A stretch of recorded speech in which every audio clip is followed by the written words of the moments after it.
मुसीबतों का सामना। बहुत समय पहले एक गांव बहुत सारी मुसीबतों के साथ गुजर रहा था। उस गांव की परेशानियां बहुत ज्यादा बढ़ चुकी थी।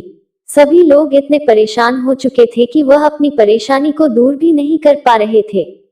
उस गांव के सभी लोग यही चाहते थे कि हमारी मुसीबतें जल्दी से जल्दी समाप्त हो जाएं, लेकिन उन्हें कोई भी रास्ता नजर नहीं आ रहा था। कुछ दिन बाद ही स्वामी जी उस गांव में पधारे। सभी लोगों ने जब स्वामी जी को देखा तो वे सोचने लगे कि हमारी मुसीबत का सामना करने के लिए सही दिशा हमें स्वामी जी ही बताएंगे। जब स्वामी जी गांव में पधारे तो उन्होंने देखा कि बहुत से लोग दुखी दिखाई दे रहे हैं। स्वामी जी ने पूछा कि तुम बहुत दुखी दिखाई दे रहे हो, ऐसा क्यों है? सभी गांव वाले कहने लगे कि हम बहुत सारी मुसीबतों का सामना कर रहे हैं जिनका परिणाम हमें लगातार भुगतना पड़ रहा है। स्वामी जी को कुछ भी समझ में नहीं आ रहा था, इसलिए स्वामी जी ने कहा कि तुम मुझे विस्तार से बताओ क्या हुआ है।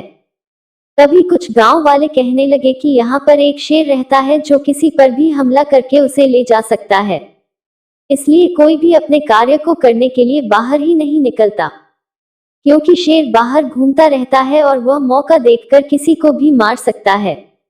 हम लगातार उससे डर के घर में ही बैठे हुए हम कुछ भी नहीं कर पा रहे हैं, क्योंकि अगर हम बाहर निकलते हैं तो शेर हम पर हमला कर देता है।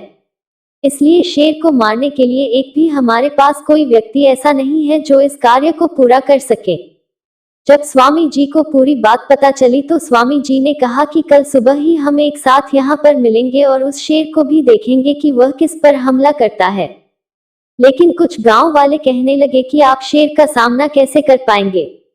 शेर बहुत ही ज्यादा ताकतवर है और वह किसी पर भी हमला कर सकता है, इसलिए आपको बहुत ही सावधानी के साथ यहाँ पर रहना पड़ेगा। स्वामी जी ने कहा कि ठीक, कल सुबह सभी लोग यहाँ पर मिलेंगे। जब सुबह हुई तो सभी लोग इकट्ठे हो गए और उस शेर का इंतजार करने लगे। तभी गांव वाले ने कहा कि सामने से शेर आ रहा है, देखो हम पर हमला कर सकता है। तभी स्वामी जी ने कहा कि तुम पीछे ही रहो, मैं आगे बढ़ता हूँ और देखता हूँ कि शेर कैसे हमला कर सकता है। शेर स्वामी जी के और लगातार बढ़ रहा था। स्वामी जी वहीं पर ही खड़े हुए। शेर स्वामी जी के पास आया और स्वामी जी ने शेर को अपना हाथ दिखाया और अपना हाथ दिखाते हुए स्वामी जी ने शेर को बैठने के लिए कहा और शेर तुरंत ही वहां पर बैठ गया और किसी पर भी हमला नहीं किया। किसी को भी कुछ भी समझ में नहीं आ रहा था कि स्वामी जी और शेर आपस में क्या बात कर रहे हैं, क्योंकि कोई भी इस बात को समझने के लिए तैयार ही नहीं था। उसके बाद सभी लोगों ने देखा कि स्वामी जी ने अपना हाथ उठाया और शेर वहां से चला गया और किसी को कुछ भी समझ में नहीं आ रहा था। सभी गांव वालों ने स्वामी जी से पूछा कि आपने ऐसा क्या किया कि शेर वापस चला गया? स्वामी जी ने कहा कि वह मेरे मन की बात समझ गया था और मैंने उसे समझा दिया कि तुम्हें यहाँ पर रहने की जरूरत नहीं है, तुम्हारा स्थान यह नहीं है, तुम जंगल में रहते हो, तुम्हें इस गांव में कभी नहीं आना चाहिए। इसके बाद शेर यहाँ पर कभी नहीं आएगा। स्वामी जी के इस तरह के चमत्कार से सभी लोग आश्चर्यचकित हो गए, क्योंकि उन्होंने पहले ऐसा कभी नहीं देखा था। एक शेर बिना कुछ कहे समझ चुका था। स्वामी जी बहुत ही चमत्कारी थे। उन्होंने शेर को समझा दिया था कि वह अब यहाँ पर कभी नहीं आएगा।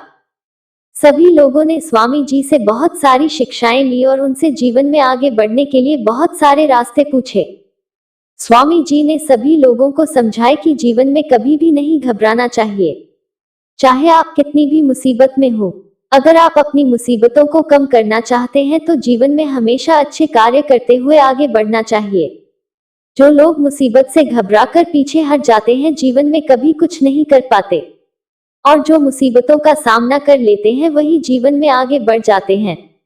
आगे बढ़ने के लिए जीवन में बहुत सारी मुसीबतों का सामना करना होता है, उसके बाद ही आप आगे बढ़ सकते हैं, और आगे बढ़ने के लिए आपको अपना लक्ष्य तय करना होगा। जब आप किसी लक्ष्य को तय करते हैं तभी जीवन में आप आगे बढ़ सकते हैं। स्वामी जी से जीवन के बारे में ज्ञान प्राप्त करने के लिए सभी लोग इकट्ठे हो गए थे, क्योंकि उन्हें स्वामी जी पर बहुत ज्यादा विश्वास हो चुका था, क्योंकि वह जानते थे कि स्वामी जी ही उन्हें सही रास्ते पर ले जाएंगे। स्वामी जी के बताए हुए रास्ते पर सभी लोग चलने लगे और जीवन में सफल हो सके। हमारा जीवन भी ऐसा ही है। हमारे जीवन में बहुत सारी परेशानियां होती है, लेकिन जो परेशानियों से नहीं घबराते हुए जीवन में आगे बढ़ते चले जाते हैं, और जो लोग इनसे घबरा जाते हैं वह जीवन में कुछ भी नहीं कर पाते। तो दोस्तों, कैसी लगी आपको हमारी आज की कहानी? कहानी अच्छी लगी तो वीडियो को लाइक कर दीजिए और ज्यादा से ज्यादा लोगों में शेयर करें। अगर आप हमारे चैनल पर पहली बार आए हैं तो चैनल को सब्सक्राइब कर लीजिए, क्योंकि हम अपने चैनल पर ऐसी ही कहानियां लेकर आते रहते हैं। मिलते हैं फिर एक कहानी के साथ। धन्यवाद।